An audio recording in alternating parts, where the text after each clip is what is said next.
12 homens extraordinariamente comuns. Como os apóstolos foram moldados para alcançar o sucesso em sua missão. Escritor John MacArthur, autor do livro Uma Vida Perfeita.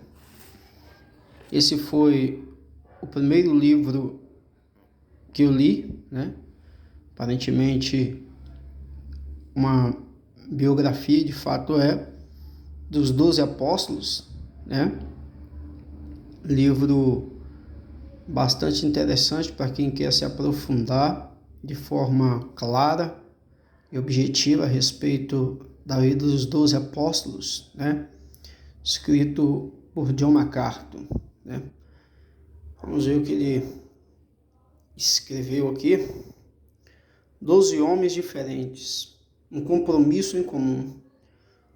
Os 12 homens que Jesus chamou para serem seus seguidores, discípulos e amigos, não tinha nada que os elevasse acima de outras pessoas. Eram homens comuns, com traços positivos e negativos em seu caráter e em sua história.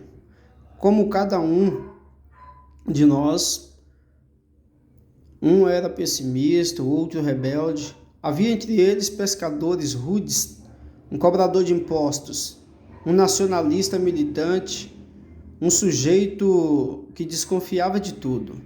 Mas por que Jesus decidiu escolher justamente esses personagens tão diferentes para transformar o mundo por meio do Evangelho?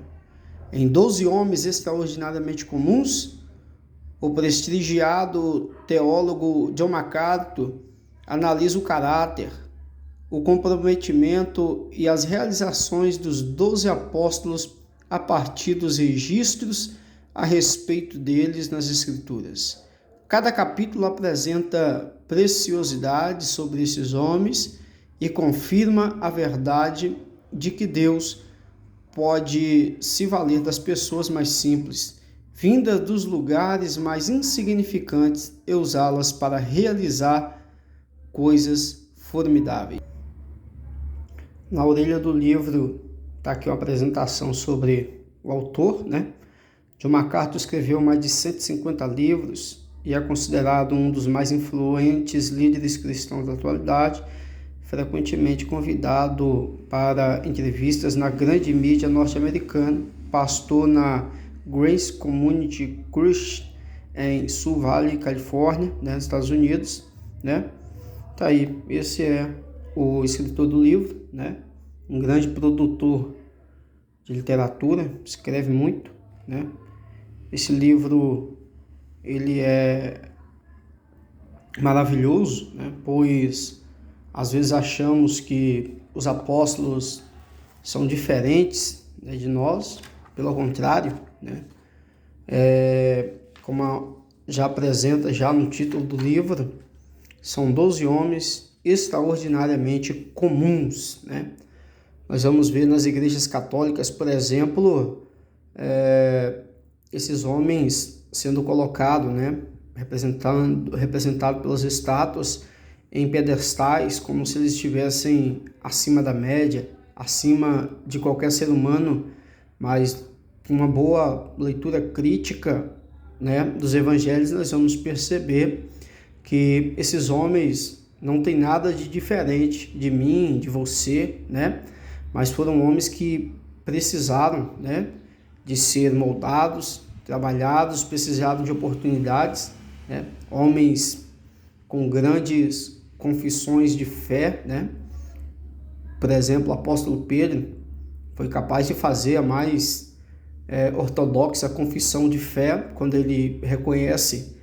indagado por Jesus, quem vocês dizem que é o Filho do Homem, E Pedro responde, tu és o Cristo, o Filho de Deus.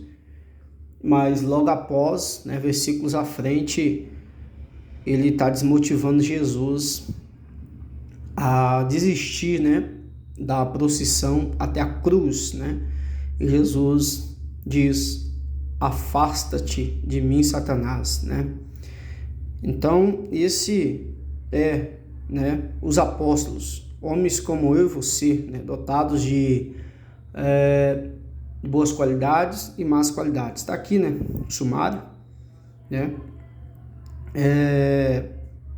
No 1, né, ele faz uma introdução a respeito da personalidade, né, dos apóstolos, né, de uma forma assim mais abrangente. E a partir do tópico 2, ele começa a falar de cada um, né? Pedro, o apóstolo que falava demais, André, o apóstolo das pequenas coisas, né? Tiago, o apóstolo fervoroso, João, o apóstolo do amor, né? Filipe, o apóstolo que fazia as contas, Natanael, o apóstolo sincero, Mateus, o coletor de impostos, Tomé, o Dídimo, né? Tiago, o menor, né? Simão, Zelote, Judas, não Iscariote, né? O apóstolo com 3 nomes, e Judas, o traidor, né? Vou ler aqui um trecho aqui, só do início, para quem estiver assistindo esse vídeo, estiver interessado na obra, saber do que se trata, né? Ele cita aqui 1 Coríntios 1, né?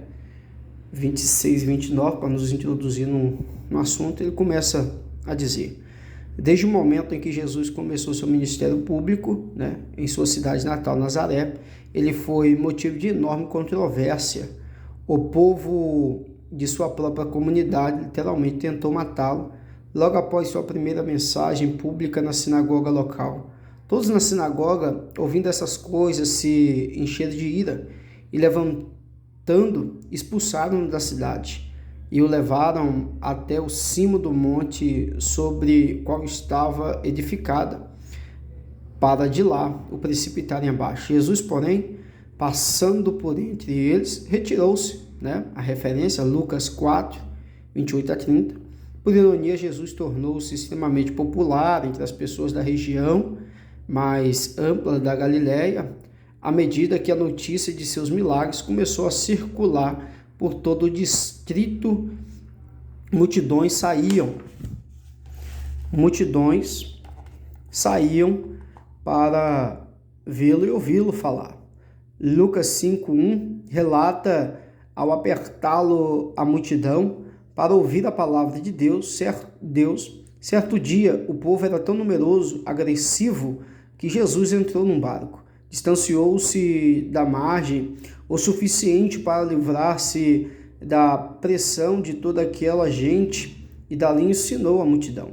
Não foi por mero acaso que o barco escolhido por ele pertencia a Simão. Jesus lhe daria um novo nome, Pedro, e ele viria a ser a pessoa dominante no círculo mais íntimo dos discípulos de Jesus. É interessante que quando, mais à frente, quando o John MacArthur vai falar de Pedro, ele vai citar essa questão do nome, né?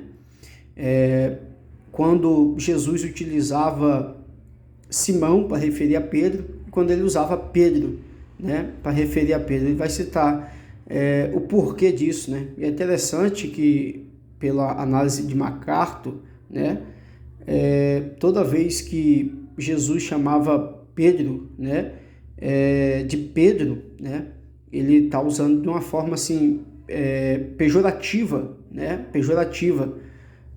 no sentido de que Pedro está refletindo, né, ao velho homem, ao velho eu, né? Isso é muito interessante.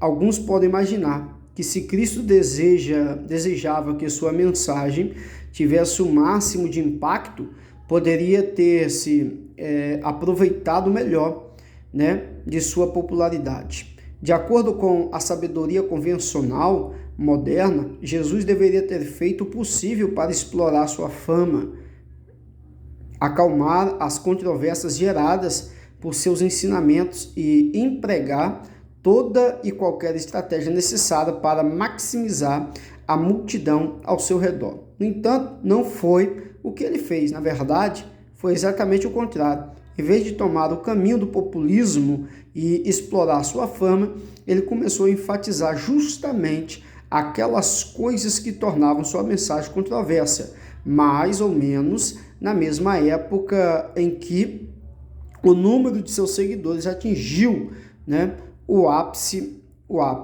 Ele pregou uma mensagem de modo tão ousado, confrontante e de conteúdo tão ofensivo que a multidão se dissipou, ficando apenas os poucos que lhe eram mais devotos, né? A referência em João 6, 66 e 67. Entre aqueles que ficaram com Jesus, com Cristo, estavam os 12, os quais ele havia pessoalmente escolhido, designado para representá-lo.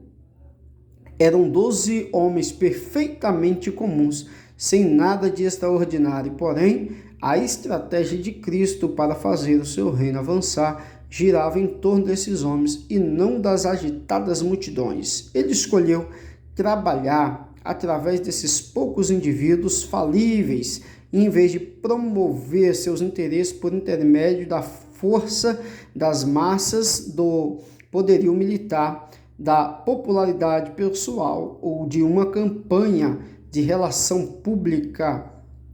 Do ponto de vista humano, o futuro da igreja e o sucesso do evangelho em longo prazo dependiam inteiramente da fidelidade desse punhado de discípulos. Não havia um plano B caso fracassassem, né?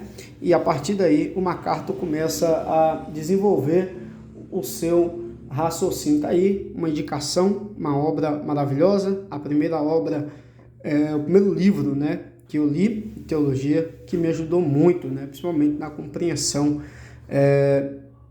dos 12 personagens que Jesus o escolheu e os nomeou como apóstolo, né? Ele trata aqui também da questão do termo apóstolo, né? O que significava um apóstolo, né? O que os fariseus, né? Aqueles que detinham ali a autoridade religiosa, o que eles entendiam quando ouviam falar que Jesus nomeou 12 homens, né, a apóstolo, né? O que significava isso naquele tempo? O MacArthur ele trata desse termo, né? A partir daí você vai começar a desenvolver um posicionamento, né? Se existe ou não apóstolo no dia de hoje, né? Qual é os critérios, né, para ser apóstolo e por aí vai. Essa obra é espetacular, é maravilhosa e creio que deve estar mixaria, deve estar barato. Acho que na livraria Família Cristã, se tiver muito, é 25 a 26 reais. Essa obra vai te ajudar muito. Você que é pregador do evangelho, é curioso, gosta de estudar Sagradas Escrituras, está aí. De John MacArthur, 12 homens extraordinariamente comuns.